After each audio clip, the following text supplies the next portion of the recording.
Se você chegou até aqui, então você me acompanhou neste carnaval. Alô, alô, papai.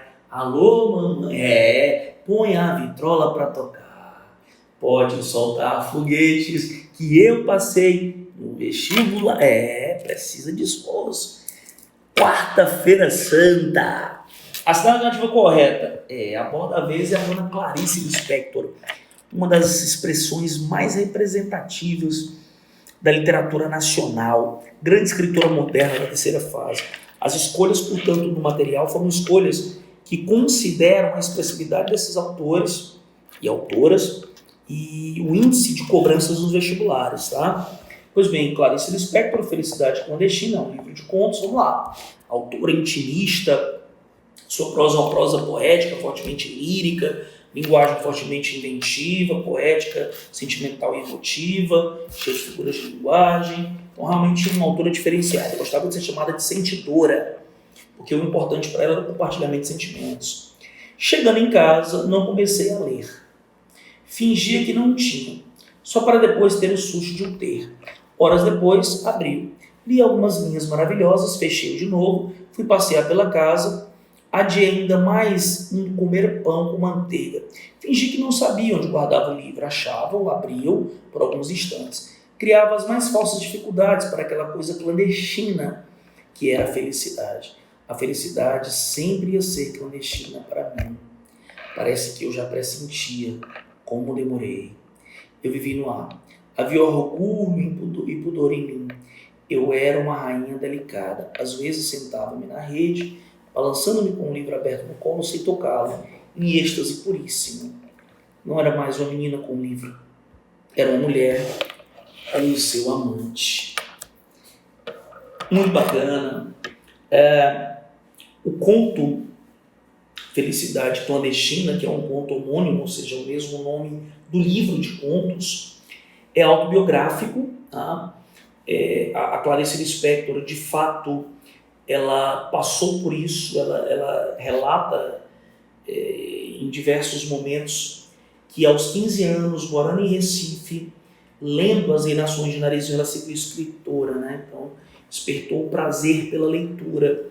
E aqui nós temos a narradora personagem, que é um alter ego da autora, uma projeção da autora, dizendo que aquilo que ela experimentou com a leitura, ela tinha um livro, mas ela escondia o livro e ela sentia um prazer, uma felicidade ao ler, mas ela não ficava, ela procurava o livro pouquíssimas vezes, em alguns momentos em particular. Então, ela escondia o livro exatamente para ter essa felicidade guardada com ela, né? Quer dizer, uma coisa secreta. E ela diz que isso depois acabou se revelando em sua existência inteira. É como se a felicidade para ela sempre fosse uma coisa escondida, não pudesse ser explicitada ou não devesse ser explicitada.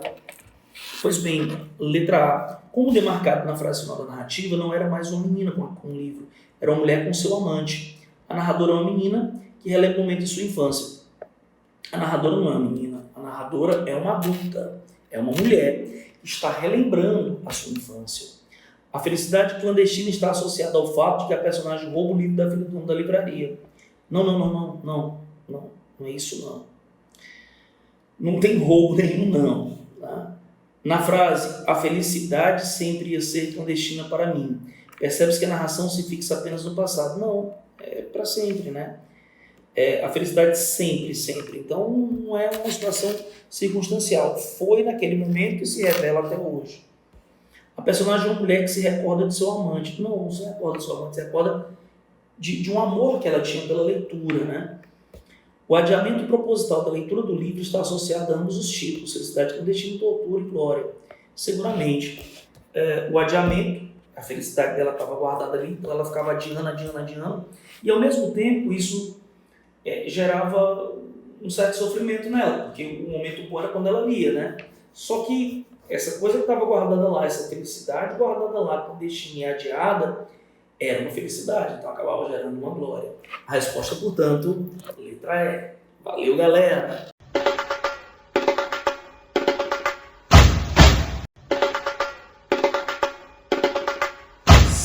salve galera, é quarta-feira, questão número 2, olha só.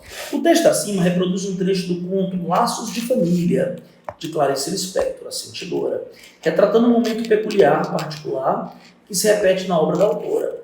A peculiaridade da passagem justifica porque eu quero que tem de singular no trecho e que nós verificamos em toda a produção da autora. Laços de família, maravilhoso, né? Já remete a uma situação de afeto, sentimento que é característica da produção da autora. A mulher e a mãe acomodaram-se finalmente no táxi que as levaria à estação. A mãe contava e recontava as duas malas, tentando convencer-se de que ambas estavam no carro. A filha, com seus olhos escuros, a que um ligeiro estrabismo dava um contínuo brilho de zombaria e frieza, assistia. Não esqueci de nada? Perguntava pela terceira vez a mãe. Não esqueci de nada? Recomeçou a mãe, quando uma freada súbita, ou seja, repentina, de repente, do carro lançou-as uma contra a outra e fez despencar as malas. Ah! Exclamou a mãe, com um desastre imediato. Ah! Dizia, balançando a cabeça, em surpresa de repente envelhecida e pobre. E Catarina? Catarina olhava a mãe e a mãe olhava a filha. E também a Catarina acontecera o desastre. Seus olhos piscaram surpreendidos. Ela ajeitava depressa as malas, a bolsa, procurando o mais rapidamente possível remediar a catástrofe. Porque de fato sucederá alguma coisa, seria inútil esconder. Catarina fora lançada contra Severina, numa intimidade de corpo há muito esquecida, vindo do tempo em que se tem pai e mãe, apesar de que nunca se haviam realmente abraçado ou beijado. Do pai, sim. Catarina sempre fora mais amiga. Quando a mãe enchia-lhe os pratos, obrigando-a a comer demais, os dois se olhavam piscando em cumplicidade, a mãe nem notava. Mas depois do choque do táxi, depois de se ajeitarem, não tinham o que falar. Por que não chegavam logo à estação? Por que não chegavam logo à estação, né? Aí você tem a fala de uma personagem, né? É interessante porque neste trecho nós temos um fato que vai desencadear uma descoberta. Quando o táxi freia bruscamente e a mãe e a filha se chocam uma contra a outra, aí a filha tem uma revelação, ela tem uma epifania. E com a revelação que elas nunca foram tão próximas, que ela foi mais próxima do pai do que da mãe, e que elas nunca haviam se abraçado, nunca havia rolado uma troca de sentimentos, ou seja, a relação era extremamente fria. Então, o que foi que a mãe sempre esqueceu? A mãe sempre esqueceu do carinho, do afeto. Então, a mãe estava muito preocupada em ter esquecido alguma coisa material, mas, na verdade, a mãe só se preocupava com o material e sempre havia esquecido do afeto, do sentimento, do carinho, do amor. Muito bom texto, sensacional, nos traz uma reflexão existencial profunda e mostra que muitas vezes as relações familiares elas são frias, que as pessoas elas têm dificuldade de expressar sentimentos, que a forma que elas têm para representar amor é muito mais com cuidado físico, esquece que o afeto também é substancial.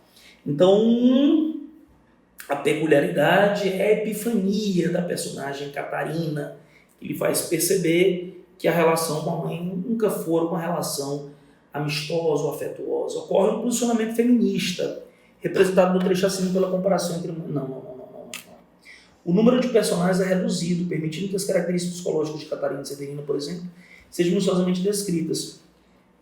Na verdade, temos personagens restritos, mas não é isso que potencializa a análise psicológica. É a própria inclinação da autora para mergulhar no interior do ser humano. A reflexão metalinguística. O que no conto Laços de Família é representado pela repetição. Não. A metalinguagem é um expediente típico da produção da autora, mas não é perceptível no trecho. Ocorre a epifania, que é uma revelação súbita. No momento de revelação, Catarina se redescobre e redescobre a mãe. Quando o táxi freia e ela se choca. Essa redescoberta que, de fato, a mãe sempre esqueceu do afeto. Né? A narrativa se dá em primeira pessoa, esse é o erro. Né? A narrativa se dá em terceira pessoa. Valeu, galera!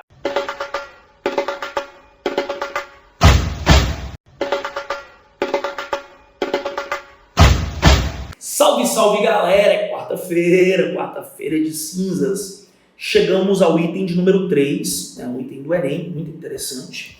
A descoberta de experiências emocionais com base no cotidiano é recorrente na obra de Clarice Lispector, A Sentidora.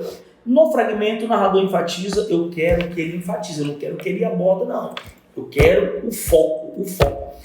Descoberta de experiências emocionais a partir de situações do cotidiano. Então eu tenho a narração de um aspecto externo, esse aspecto externo, que é um fato, ele gera interioridade, tá?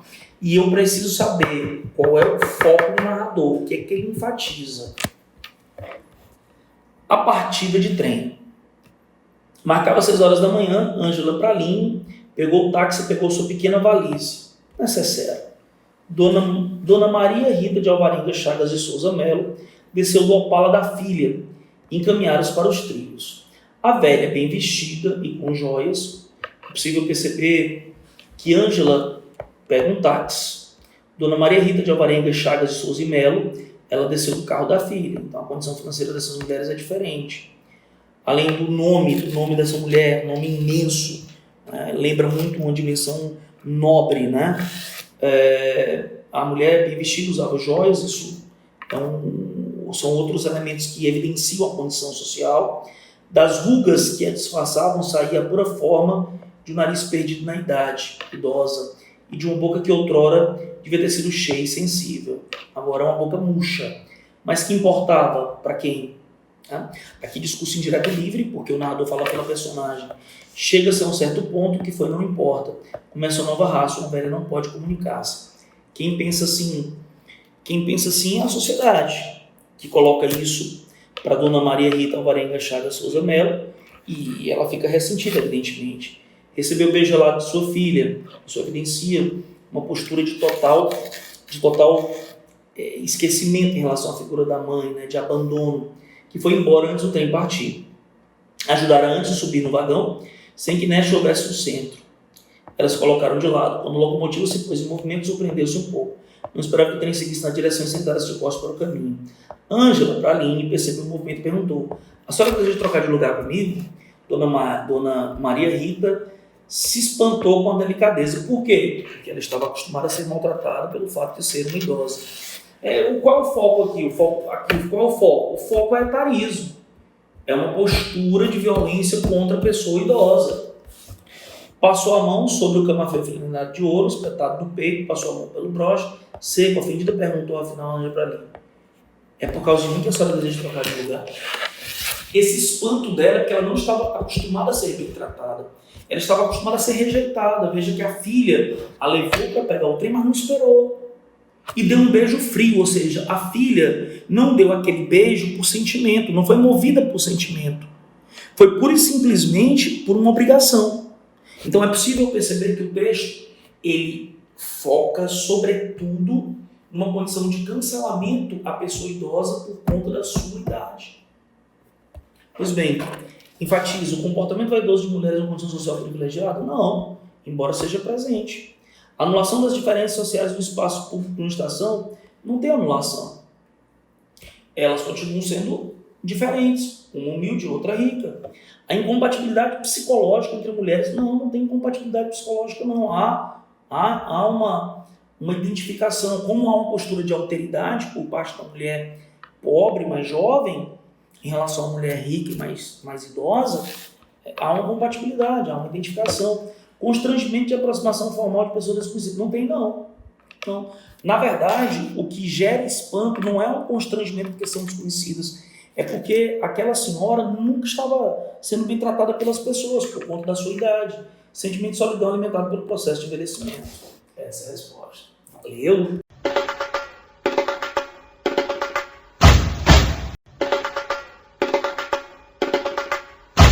Salve, salve galera! Chegamos à questão de número 4. Leia o excerto da crônica, perfeito, narrativa curta, centrada no fato cotidiano, Mineirinho, de Clarice Lispector, A Sentidora, publicado na revista Senhor, de 1962, para responder as questões.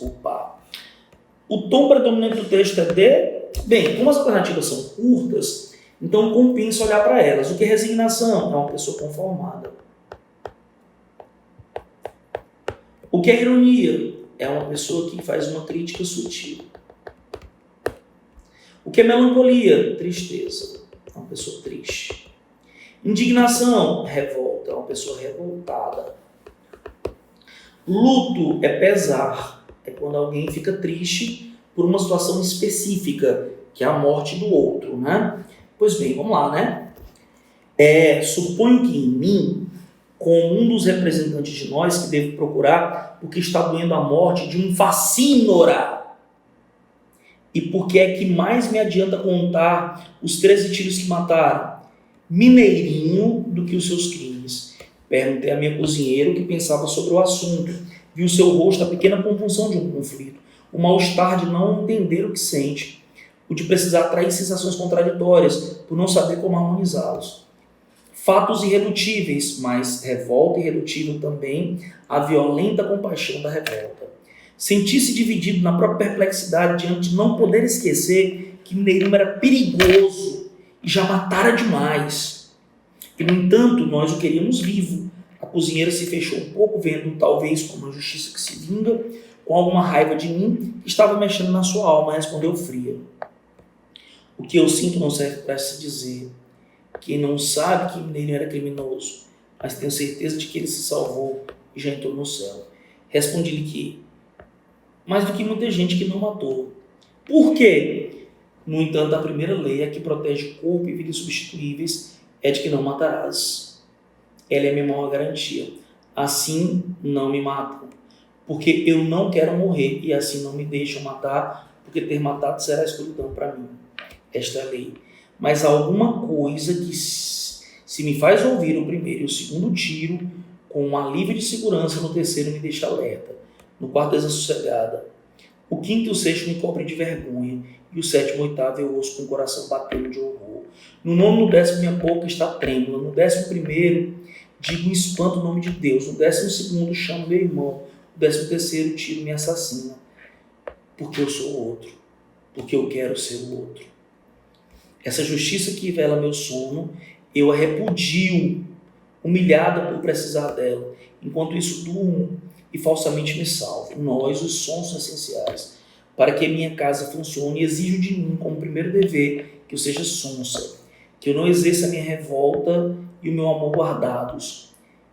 Se eu não for sonsa, minha casa estremece. Eu devo ter esquecido que embaixo da casa está o terreno, o chão onde nova casa poderá ser erguida. Enquanto isso, dormimos e falsamente nos salvamos, até que 13 tiros nos acordam. E com horror, digo tarde demais, 28 anos depois que Mineirinho nasceu, que o homem acuado, que é esse que não se mata, porque sei que ele é meu erro, e de uma vida inteira por Deus, o que se salva às vezes é apenas o erro. E eu sei que não nos salvaremos enquanto o nosso erro não for precioso. Meu erro é o meu espelho, onde vejo que em silêncio fiz de um homem. Meu erro é o modo como vivi a vida se abrir na sua carne e me espantei. E vi a matéria de vida, placenta e sangue e lama viva. E Mineirinho se arrebentou. O meu mundo arrebentou. Bem, qual a postura da narradora diante do assassinato do Mineirinho, que era assumidamente um bandido? Ela fica resignada, conformada, todo mundo vai morrer? Ela faz uma crítica sutil? Ela se mostra melancólica, triste? Ela se mostra indignada? Ela se mostra enlutada, ou seja, triste pela morte dele? Se você observar, tem passagens do texto, repudio, revolta, essas expressões todas mostram indignação. Então a nossa resposta será a letra D. Valeu, galera!